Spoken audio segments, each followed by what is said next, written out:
IPMNation.com. Live from the Outpost Studios in Columbus, Ohio, you're listening to All Natural Being with Brian Brawdy. Brought to you by IPMNation.com. Get ready for the gong heard round the world. 10, 9, 8, 7, 6, 5, 4, 3, 2, 1. Well, that was a weak gong.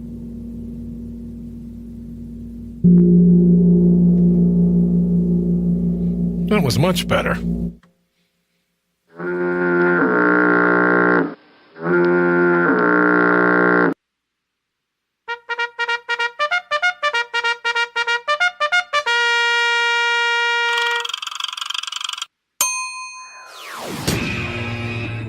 All Natural Being.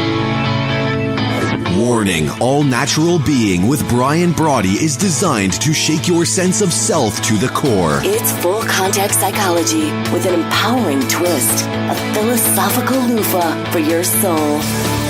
For those of you not ready or comfortable releasing your inner superhuman, listener discretion is advised. Here's your host, Brian Brawdy.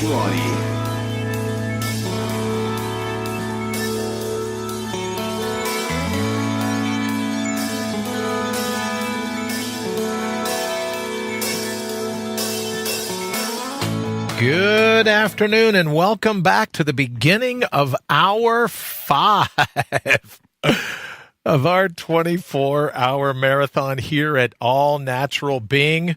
Welcome to the top of the 3 o'clock hour. We've got a very special hour coming up. And I'll tell you, one of the things that I knew that this 24-hour would be, we're going to go for the 81 to win, which is the Guinness World Record for the longest live call-in radio show. So I knew I'd have to iron out some kinks. There would be different things that I'd have to pay attention to in order to be figuring out exactly what I needed to do. Could I make this work? Could I ramp this up? And they're just little things, right? Where you go, oh, did you think to mark this down? Did you think to change this? Did you think to change that? Did you think to do any of these other things? So I have to tell you, I'm very encouraged to keep learning about what it is that we will be up against, I suspect is the best way of putting it. But what we would be up against, or what we will be up against when we go live for the 81 to win. So much so is that right now we're looking here and we're trying to figure out where is our Facebook post, right? So there should be something coming out to Facebook. And again, trying to figure out what it is we're doing. And as it seems right now, even though we have a full-on signal, still here raining. All right, so let's see. Hold on a second. If we're going, are we still? No, that was 2 hours ago. Seeing if we're still live. We want to go ahead. So here's what we're going to do. We're going to go ahead and see if we can rebroadcast the signal. Although it says it's going out, I don't know why, right? When we finally get it dialed in, or at least I think, or there's a nice strong signal, at least it says we've got a strong signal. Now it's saying we're not coming out on Facebook. So I may just hold on right now and see, if you don't mind, give me a minute, see what I can do to pull this back up. So and we'll try that. All right, welcome back. We're into the 5th hour now of our 24-hour marathon, and we're just, as I started to say over on IPMNation.com/ANB now, we're learning what it takes, or what it's going to take for the 8. I've only got 19 hours, a little less than that, 19 hours to go. What it's going to take, right, to go 81 hours, and there's one right there, right? So that when you refresh, to try to refresh the internet signal, you got to pay really close attention to that. So sorry about the delay there. Thank you for joining us. No, didn't violate the 6-minute break. I was on the air over at IPMNation.com, just yammering away. But thank you for joining us this afternoon. Here, we'll take a quick call and then hopefully get right back to normal sailing. Let me say hello to Sarah. Sarah, thank you so very much for joining us here at All Natural Being. Good afternoon. Welcome to All Natural Being. Who's this? This is Sherry. Hey, Sherry. How are you? I'm having some technical difficulties on my side. Oh, so am I, my friend. And I will tell you, I was all excited. And I go, okay, let me refresh the internet signal, because I even said in the last hour, I go, this hour, this is a big one, right? This is one that I'm really going to enjoy, getting a chance to catch up with you and learning from you. And then when we go ahead to refresh the internet signal, I was like, hey, wait a minute, not notified yet. Why aren't we going live on air? So we're having a bit of internet or technical difficulties as well. But to be honest with you, Sherry, it's me. It's no one else's fault but mine, right? So hit this switch, move this button, do this slide. But I have to tell you, I've only got 18 hours and 52 minutes left. So this is a really good test of what it's going to be like for the 81 to win. But Sherry, welcome. Thank you so very much for joining us. It is a pleasure to hear your voice and to be able to hang out with you. I mentioned your voice this morning. Bob Lockwood called in to start off the show. I know someone, the Lockwood family, near and dear to your heart. So Yes, sir. They most certainly are. So if you would, I'll have you start. If you would tell our listeners, how did you and I meet? How is it that the universe decided that we should become friends?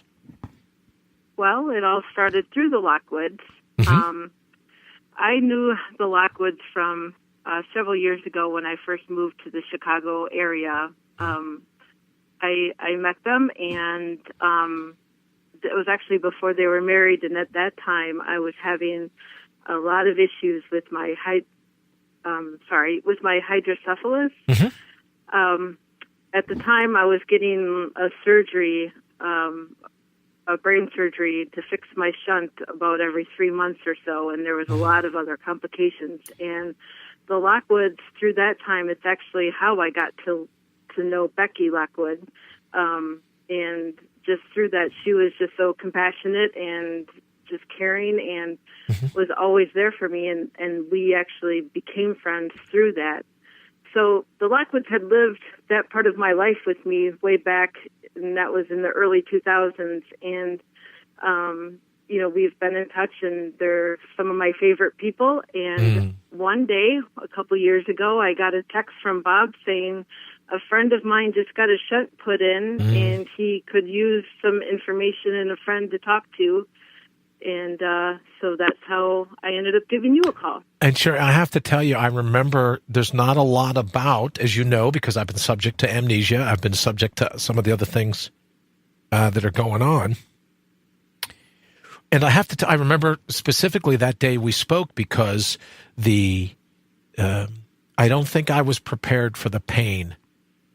I don't think I was prepared for the pain in my head. I don't think I was prepared for the pain in my stomach where the shunt dead-ended. I really wasn't prepared for it. And I will never forget that conversation with you, because you spent about 40 minutes with me. And it was after that conversation, I don't want to say that I had felt abnormal before we talked, because I am abnormal, right? I have a brain shunt. A friend of mine the other day said we should start a media firm called Cyborg Media Group, right? Because I have a foreign, I guess you call it prosthetic. I don't know. Is that even the right way? Is that what we're supposed to say? But the phone call with you gave me permission to kind of go, or at least let me know that other people are going through a challenging time when it comes to, and not everyone has hydrocephalus, right? But when it comes to having a brain shunt and some of those other things that we're involved in, it was really gracious of you to call, and it made a huge, absolutely huge difference in my life. So thank you very much for that. Well, it was it was quite it was different talking to you, because I hadn't actually spoke about it in so long to that detail and that depth, and it kind of took me back to that place where I was. And everybody wants to feel known, right? Nobody likes to feel alone and isolated. And so even for me, it was good to have that connection with you, because any chance you feel connected with somebody else, it just energizes you and gives you more strength. So Good old Bob. He did good that time. Yes, he did. He most certainly did. And I and maybe I'm just naive, but I thought, it would be pretty cool if, having had this shunt surgery, that I would be fixed, right? That I would be better. That the pain would subside somehow, right? There would be some cessation to the pain. And I think that talking to you, and I remember you going, what do you want? How long has it been since your surgery? What are you trying to do? So I also wanted to make mention that there was a time where I came to speak at Soldier Field in Chicago to a group of people that have been subject, you have to admit, Sherry, have been subject to a heck of a lot more than I have in some ways. Folks that have had multiple surgeries, multiple surgeries. Folks that whether it was a brain tumor or whatever was the cause of the shunt, it affected them in ways far greater than it has affected me. And it was an honor to come and speak to those people. But at the time, I didn't recognize it at the time because I got up on stage and I wanted to talk, and I made Glenn Beck look stoic. I got up on stage in front of all these people at Soldier Field, and I just started crying. I remember when I got off of the stage, my own wife walked away from me. She was embarrassed. She's like, oh, I don't know him, right? And so it just...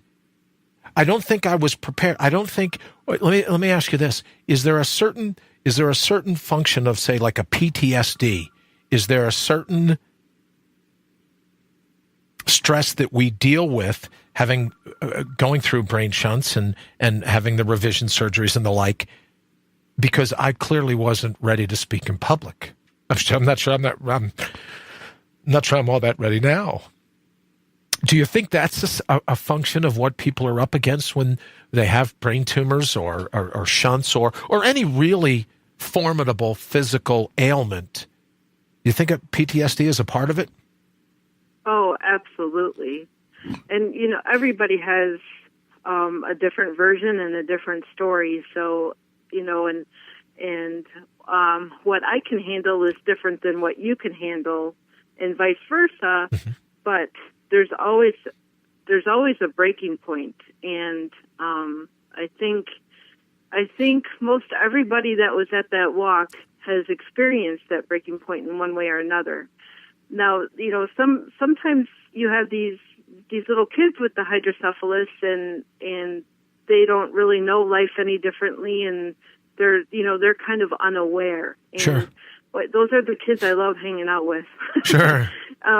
But otherwise, then as you grow up, and actually I was talking to somebody at this year's walk, and she was explaining it's like having this gauntlet over your head all the time, because you never know when this shunt is going to fail, and you never sure. know when something is going to go wrong. And I think, honestly, after anybody's experienced a couple of shunt malfunctions or when your shunt quits, you kind of live in a life of that, wondering, is this headache the headache showing that it's not working now? Or sure. is this headache because there's pressure in the air and everybody's having sinus problems, Right. And it's confusing for the medical field, too. I was talking with somebody who went through 2 shunt revisions in a matter of a couple of months, and he was starting to experience all these symptoms and problems, and they kept trying to figure out what was going on with the shunt, and mm-hmm. it was weeks of all these tests, and it turned out he just had mono.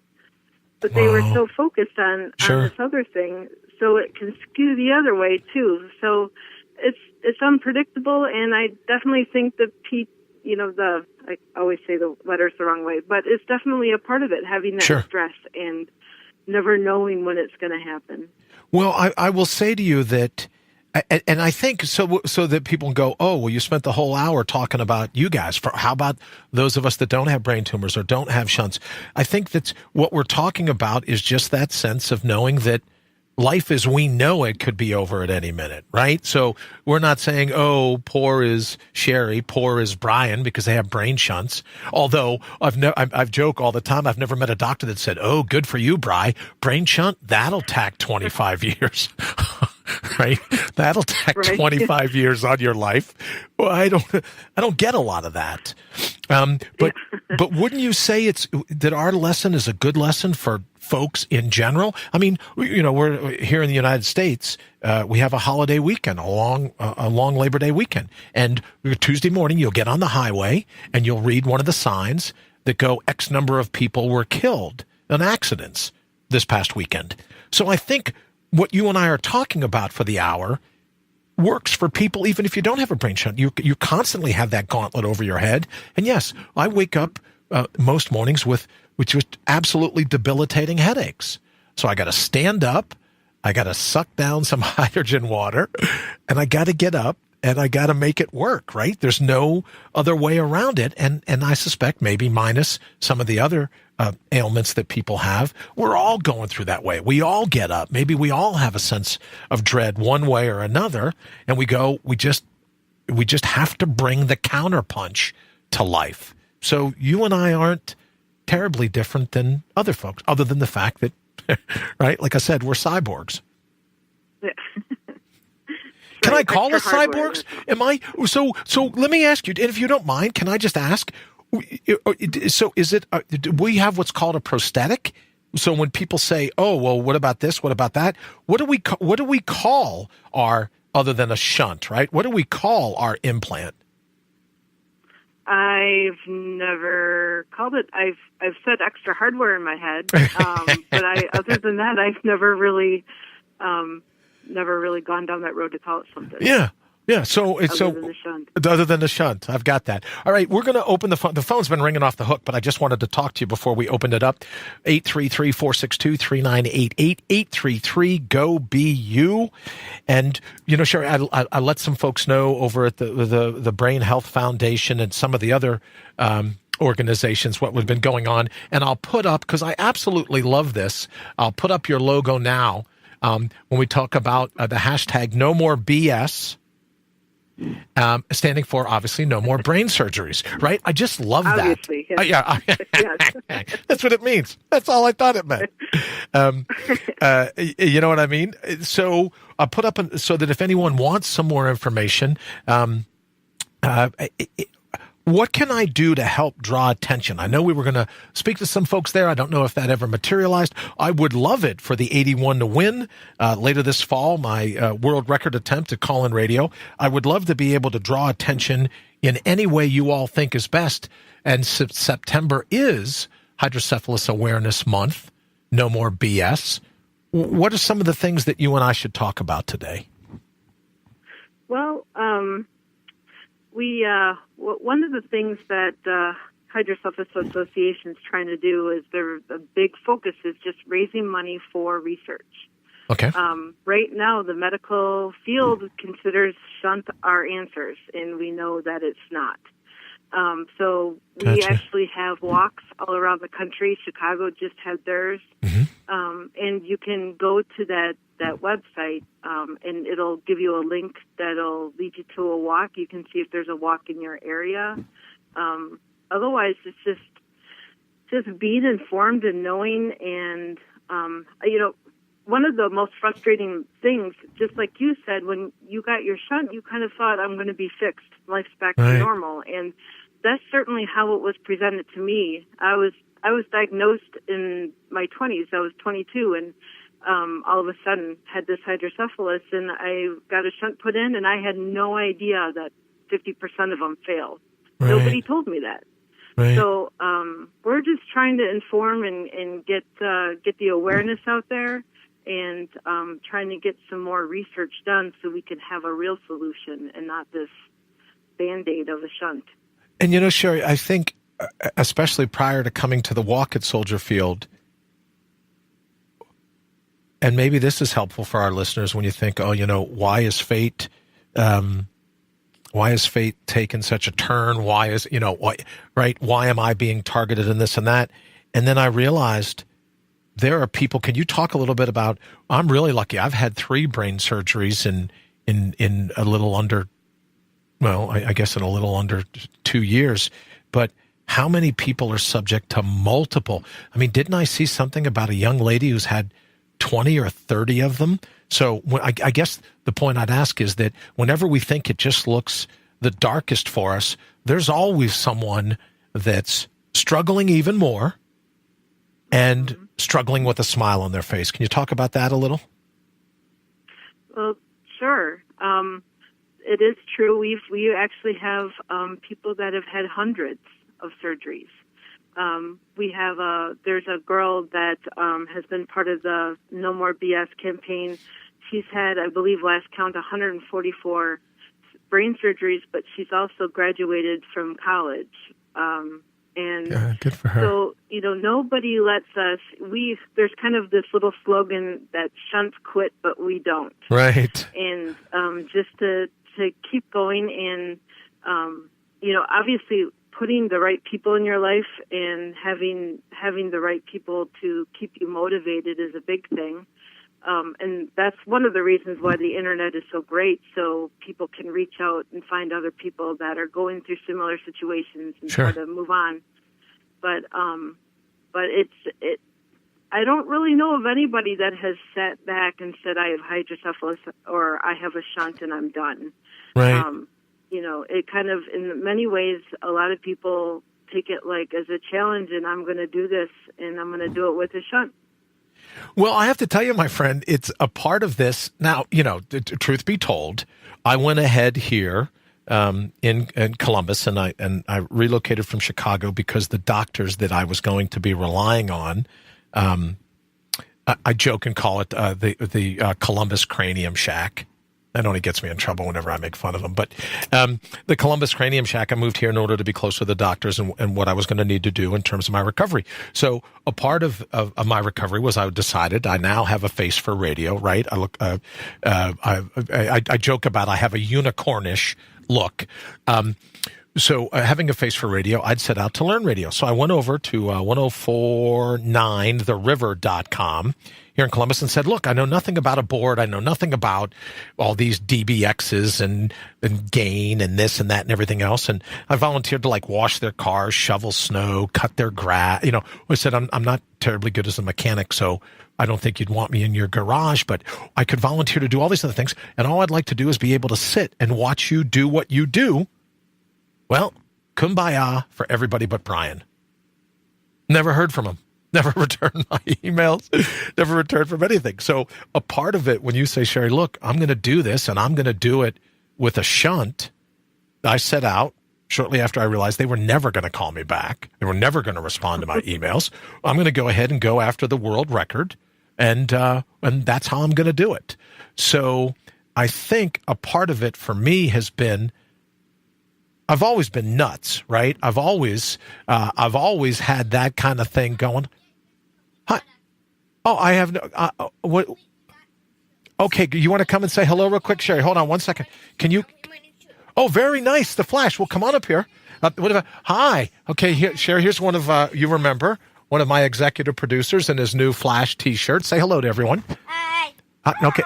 Yeah, there's your hi. You're saying. Okay. Come on over. Brooks, you want to say hello as well? I love your shirts. Very nice. That is You're welcome. awesome. So there's another. Can you say hi? Hi. No, look straight ahead at the Hello. camera. Say hello. Miss Sherry says hello. Okay, thank you. So a part of it is I've always been crazy, but now I think with the shunt, it's made it even more to where I'm going to pull this off no matter what. And I think back to the time when I talked to you and you kind of gave me permission to look at it that way. Do I have one more executive producer that's coming in? Yes? One more, you want to come and say hello? Want to come and say hello real quick? So, Sherry, talk to me about that. Is that something where people go, oh, here's the ailment? Hi, do you want to come and say hello? Yeah, you do? Okay. Okay. Yeah.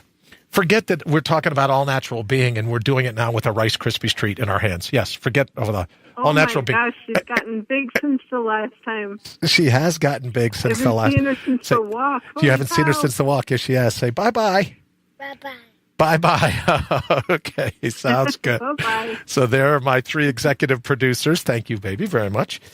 So, Sherry, this whole concept of I'm going to do it even though I have a shunt, I think that's a pretty big deal. So maybe we could spend the rest of our time together talking about, we're all up against something, right? We're all up against fate. We all have a chronic illness called eventual death, but we all decide to deal with it in a certain way.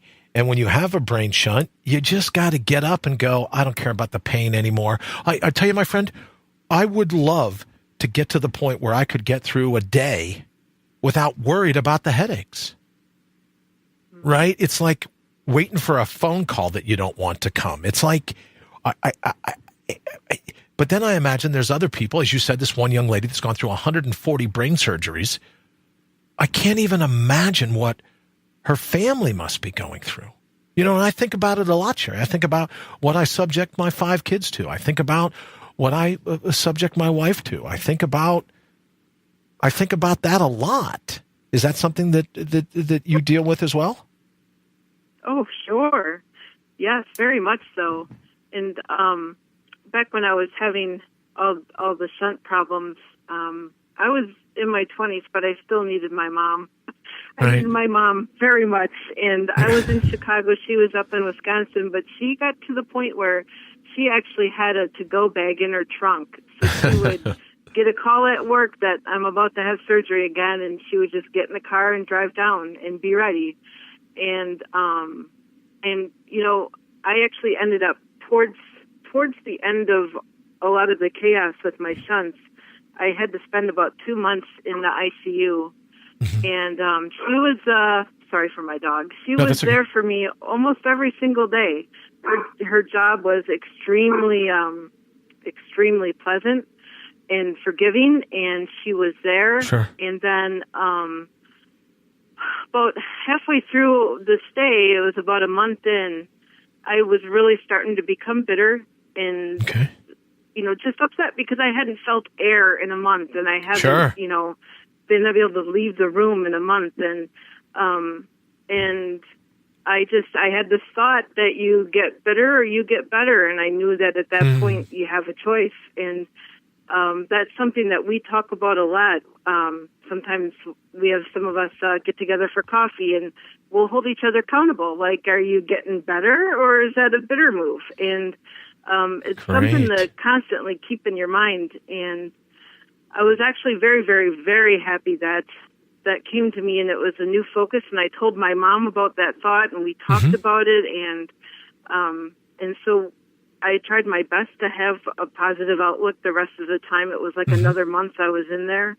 And it turned out she ended up passing away a few months after I got out of the hospital. And if I would have turned bitter, I would have lost that opportunity to have that time with my mom.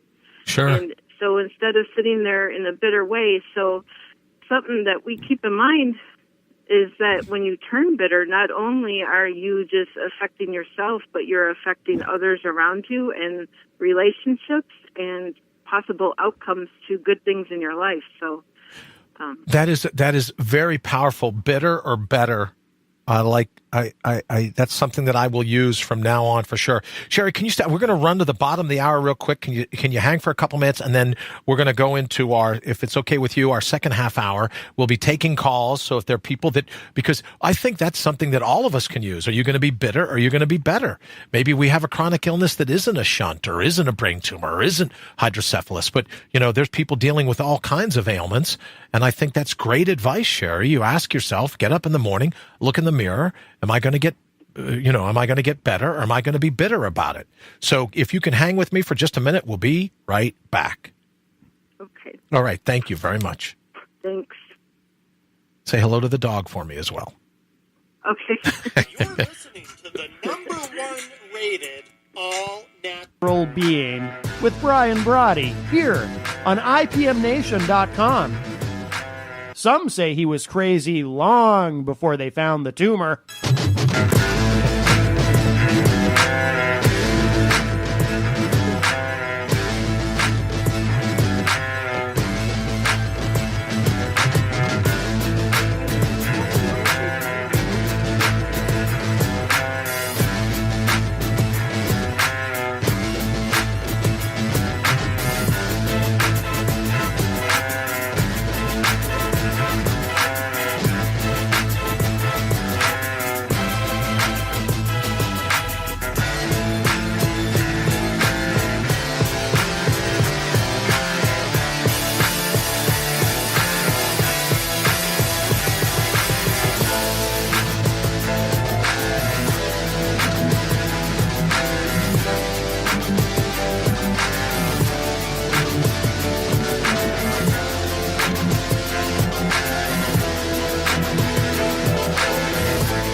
scoop of the day from the bottom of the hour. You're listening to the #1 rated all-natural being here on IPMNation.com. Thank you so very much for stopping over and hanging out with us. All right, we are back. Sherry, thank you for sticking with us. You know what I realized in terms of doing this is that I just didn't know if my voice would hold up for 24 hours. So one of the things that I'm learning, Sherry, because they have a whole list of rules for this 81 to win, the Guinness World Record thing, whole list of rules. And one of the things is you can take a 6-minute break you know what I mean? So what I did was I cut it down to 4 minutes just to make sure that tomorrow morning I have any kind of a voice left. And what are we into? We're into hour 5 now, 5 hours and 35 minutes of what will be hopefully will be a 24-hour marathon. We're with Sherry. Sherry, I went ahead through the break and put up No More BS, the hashtag No More BS. And also you can give us a call, 833-462-3968, 833-GO-BU. Sherry, I've got to tell you, I love your whole thought of bitter or better. Very empowering. It's an easy one to just wake up and think about. It's not complicated, and it just gives you a simple choice, I do. And again, could we address a little, because I think at times where I want to start, to be honest, there's times where I just go, the headaches just can't be coming again. And then I think of other people, they've had 140 different surgeries or the like. There really is something to this, to where there's always someone that's in the middle of a bigger battle than we are. I'm not saying that, that we look down on other people or anything else, but I'm just saying that, there are times where we don't have it as bad as we think we do. Isn't that true? It is true, and it is something to draw strength from. When you see somebody going through something worse and you see how they're doing it, it's something you can build strength from. Well, but sometimes not in the moment. I have to tell you, Sherry, when I was on stage and doing the presentation with you back at Soldier Field, I was uncontrollably sobbing like a baby. And yes, part of it is the PTSD. Part of it is like I probably just wasn't ready to be in public yet. But a part of it was an overwhelming sense, right? I had never met anyone with the shunt before. And you should know, I'm sure you recognize this. Yes, it's David, and I had to cover him because it's a family show, but this is the scarf you gave me. It's with me, the walk to end hydrocephalus. It's with me every single day I come into the studio. So I think in that moment, having never met anyone with a shunt before, I was just blown away by their energy, their drive, their passion, I didn't see anyone that day sitting around feeling sorry for themselves. And I was overwhelmed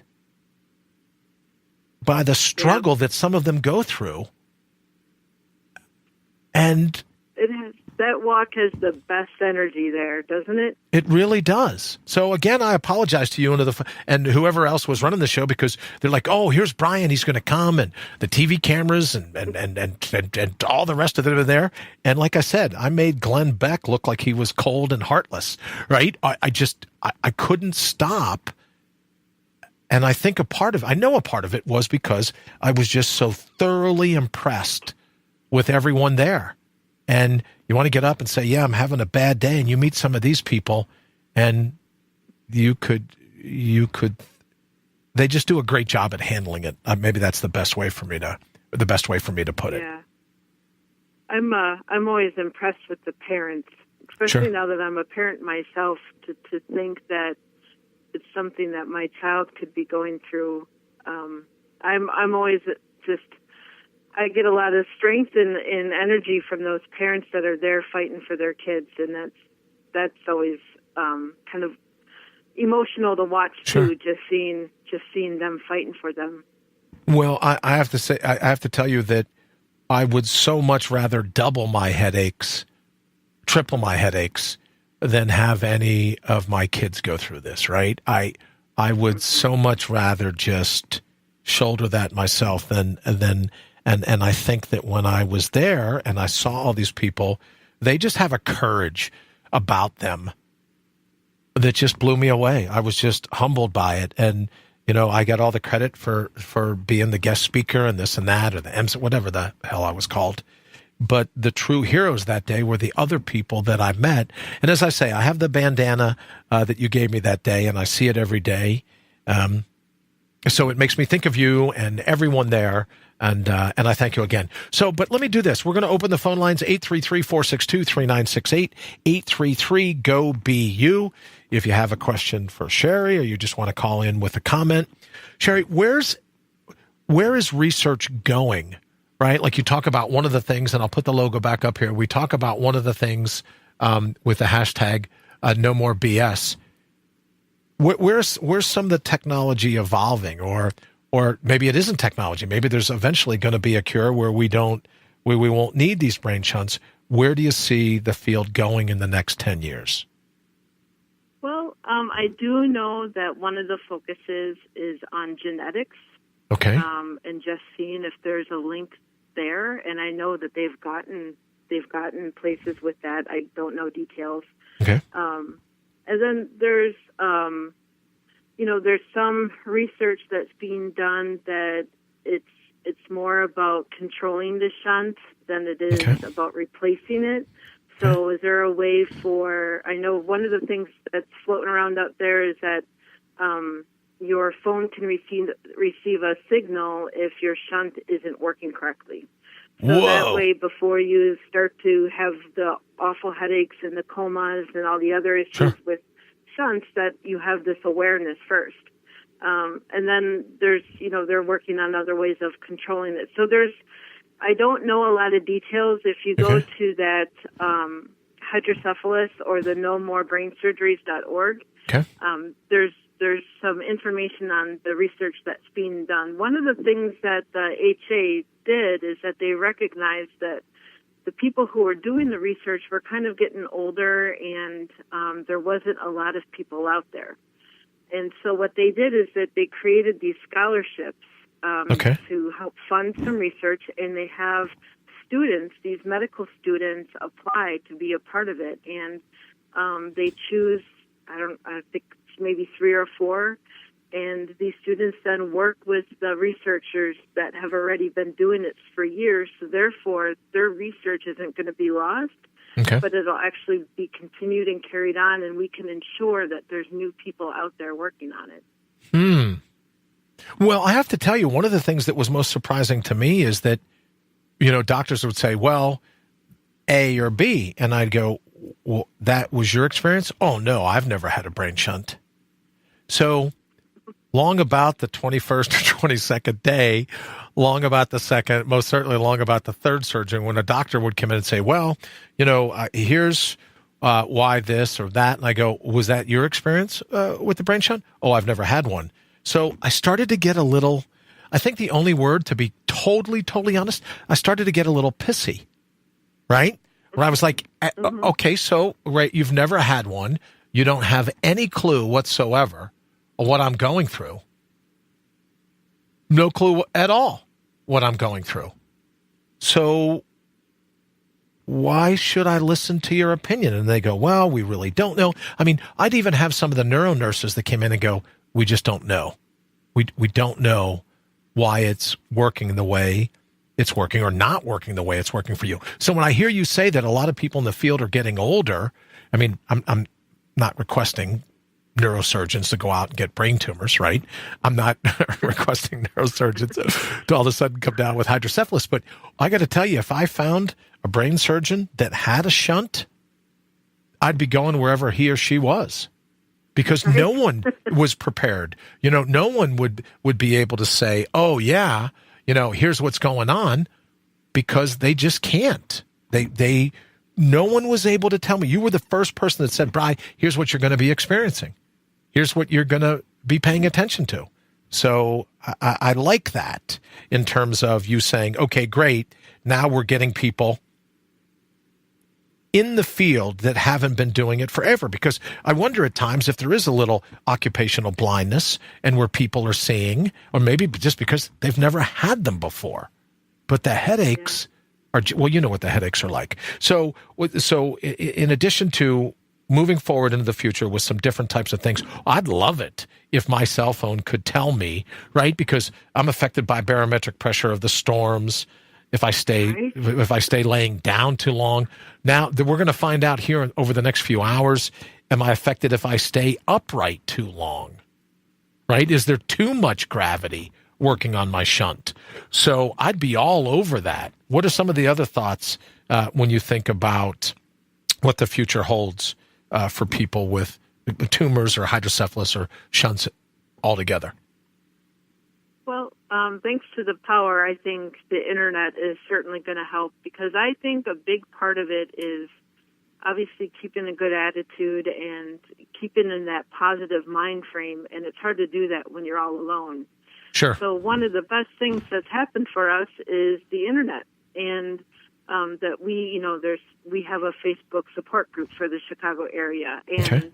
Those are all over the country, and there's walks and there's opportunities to finally be connected easily with other people going through the same thing. And I think for me, that's huge. And I know that's one of my favorite things about these walks is knowing that these little kids who are diagnosed, at birth are not going to grow up thinking they're the only ones out there. They're going to grow up where once a year they see all these other kids with the same condition, and they're not the only ones out there. And because that was, for me, in my 20s, that was hard. That was like the social part of it was extremely difficult. And so that's one of the things that I'm most excited about is just knowing that there's a connection now and knowing that there's a way for everybody to feel like they're part of a community. Well, you raised a valid point, and especially now where everyone's talking about social media and all the ills of social media and the like. But if you can find a support group, if you can find someone, because not everyone's going to have Sherry the way I did, right? I was really fortunate that it lined up to where you could say to me, because to be honest with you, the brain shunt was the brain shunt, but the abdominal pain, right? Because my peritoneum, where the shunt dead ends into my stomach was like, we don't want spinal fluid down here. What the heck are you thinking? Right. Yeah. And there's still some days. Yeah. The headaches are the headaches, but the stomach, right. When I know it's a full moon, right. Or I know rain is coming, or any of the other, any of the other things that seem to trigger these things. I'm just like, yeah, you gotta be kidding me. And then just when you think you're on top of the headache, then you get the stomach ache.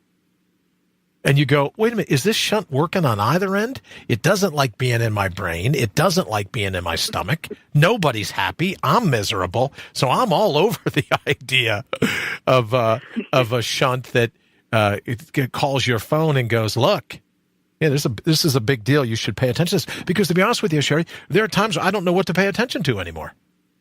Right. Do I have this? I'm really fortunate that I've been trying to watch my health. I'm really fortunate that, just some of the endorphins from working out or some of the other things that I do have helped keep them in check some days. But there are days where I really don't know if I should go to the hospital or not go to the hospital. Yeah, that's always the question, isn't it? It is. And like I said, and sometimes you think too much about the shunt and the hydrocephalus or the brain tumor that you forget it could be something like sinuses or a cold or mono. Sure. So it's, or the weather and that coming. could have been treated 4 days ago. Yes. Yeah. No. Absolutely. Absolutely.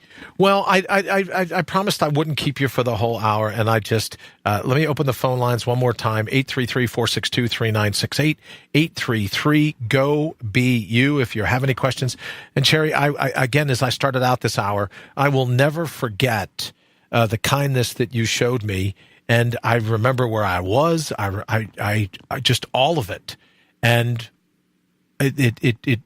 it made a huge impact in my life. So, first off, I'm sorry that you ever had to go through anything like this.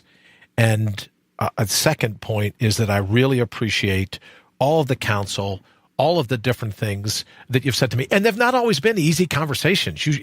Folks listening should know that Sherry at times has gone like, Bri, butch up, pal. What do you want? You got pain.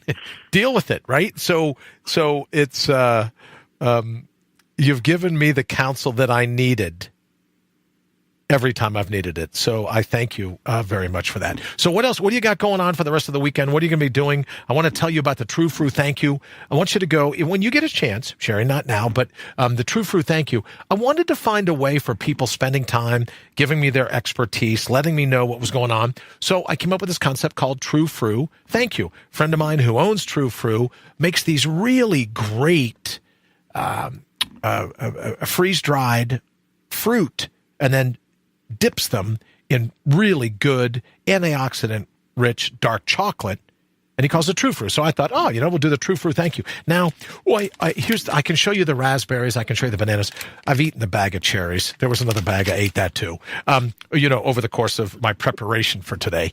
I've eaten that, but I'd like you to go to truefruit.com and just tell me, Bri, this one looks like my favorite. And then I'll go ahead and as a parting gift, I'll go ahead and send you some of whatever your favorite is, or check with your family, see what their favorite is, and I'll go ahead and send some out to you. But parting thoughts, what do you want everyone to know? Let me put up no more BS, the hashtag one more time over here. What would you like everybody to know? Well, I don't know. I'm a little speechless. But I think, honestly, part of being able to talk about this is the getting better part for me. And okay.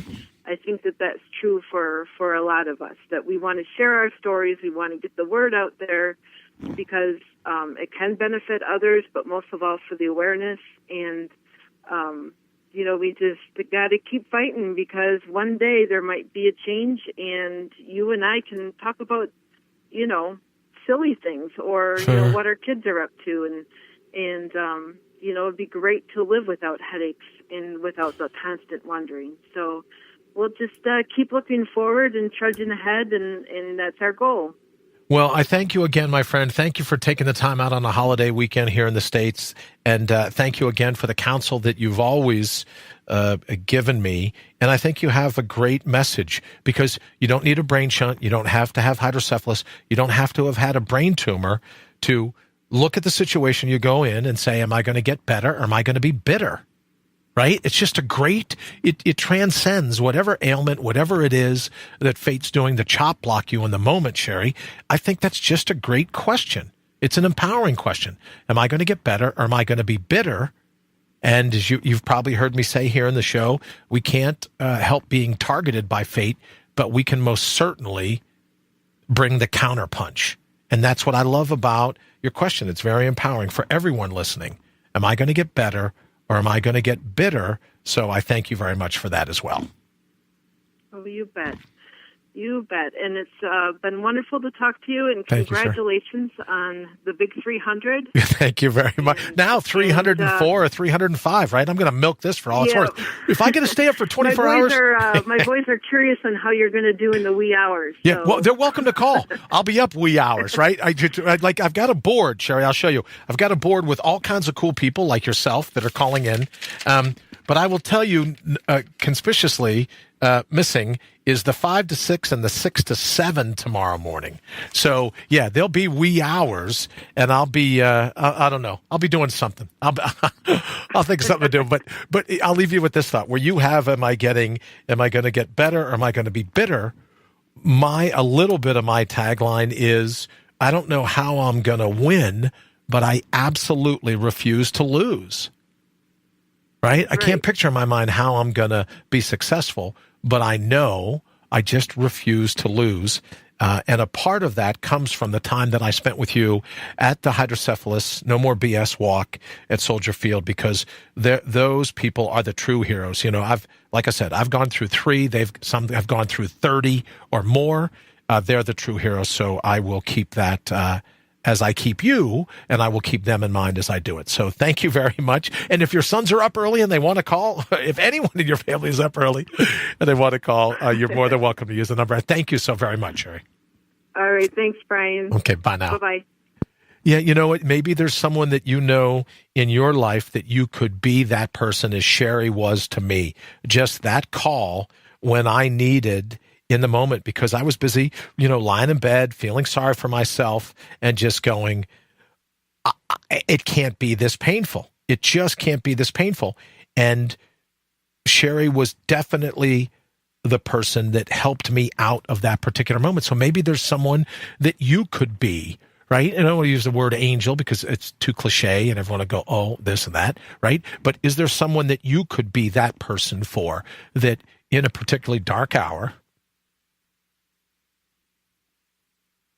particularly painful hour, you might be able to make a difference in what they're going through? So, Sherry, I thank you. If you're still listening, I thank you very much for that. All right, we're going to get ready. I'm going to figure out why the internet keeps cutting in and out. So we're going to go ahead and we're going to run to the top of the hour. Mike Warren from Get Bio Pro Plus is with us in the next hour. Another thing that I've done religiously since I got out of the hospital, and he's going to be here. He's got a great passion for wanting to help people. He's got a great story. His dad's got a great story. We're going to get into all that in a little bit. So let me do this. We're going to get ready to run. I'm going to figure out what's going on with the internet, and we'll go from there. But thank you all so very much for sticking with me. We are now coming up on hour 6. Oh, so we're a quarter of the way there. Look at that. That's not too bad. Are you kidding me? All right. We'll be back in just a bit. I know Wayne's waiting for me to hit the play button and not have done the chords right, but what do you see this, right? I'm on top of this. Hey there, this is Lee Rowley from Sales Copy Academy, and you're listening to the live 24-hour all-natural being marathon with my good friend, Brian Brawdy. Keep your mitts off that browser tab because Brian will be right back after this short break with another solid hour of all-natural shenanigans on all-natural being. Stay tuned.